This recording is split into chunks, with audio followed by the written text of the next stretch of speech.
Boycott boycott 63 জেলা boycott Bangladesh team boycott boycott. আরে ভাই তোমরা এগুলা কি করতেছো? তোমরা সবাই মিলে মাঠের মাঝখানে ঢুকতেছো কেন? খেলা বন্ধ। বাংলাদেশ ক্রিকেট টিম 63 জেলা থেকে বয়কট। 63 জেলার কোন জেলায় বাংলাদেশ টিম নিরাপত্তা পাবে না। কিন্তু বাংলাদেশ ক্রিকেট টিমের অপরাধটা কি? বাংলাদেশ টিমের ফ্যান ফলোয়ার আমার জাঙ্গিয়া চুরি করছে। কিন্তু ভাই আপনি তো কোনোদিন জাঙ্গা পড়তেনি না।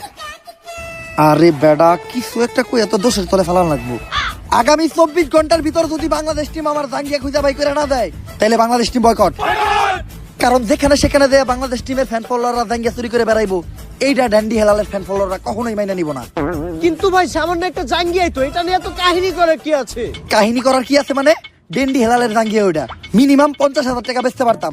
এই যে শার্টটা চাইলে 1 লাখ টাকা বেচতে পারবো। কোনো একদিন দেখবেন নিচের চুল একটা ধরে টান দিয়ে সিরা বেচলাম 5 লাখ টাকা রেকর্ড করবো রেকর্ড। কিন্তু ভাই একটা জিনিস বুঝলাম না, আপনার এই মূল্যহীন জিনিসগুলো কিনে কোন ব্যাক কলেরা? এই যে আমার লোকে যে ব্যাক কলের আছে আর এগুলার এক কথায় তুমি আমার সন্তানও বলতে পারো, কারণ এরা আমার কথায় উঠতে গেলে উঠে, বইতে গেলে বহে, চুষতে গেলে চুষে।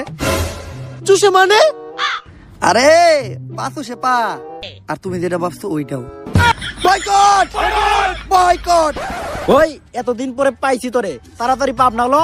আরে ডাক্তার সাহেব, আপনি হেলাল বাইরে কই নিয়ে যাইতেছেন? আরে ও তো মানসিক ভারসাম্যহীন পাগল, এতদিন ভাবনা পাগলা করে দিয়েছিল, পলাই আইছে, তাই আবার ওরে দইরা পাগলা করতে নিয়ে যাইতে আইছি। ওই ওরে পাগলা গারোতে পরে নিবি, আগে ওর আম গাছে তুইলা দে। ওর নামে ওয়ারেন্ট আছে, ওরে আমরা অ্যারেস্ট করব। কিন্তু স্যার হেলাল ভাইয়ের অপরাধটা কি? ও তো মাদকখোর, ও হাফ টাইম খায় ক্যান্ডি আর ফুল টাইম খায় ড্যান্ডি। ও তাই তো কই, হেলাল ভাই উল্টা পাল্টা কথা কই কেন? যান ওই ধরে নিয়ে যান। বয়কট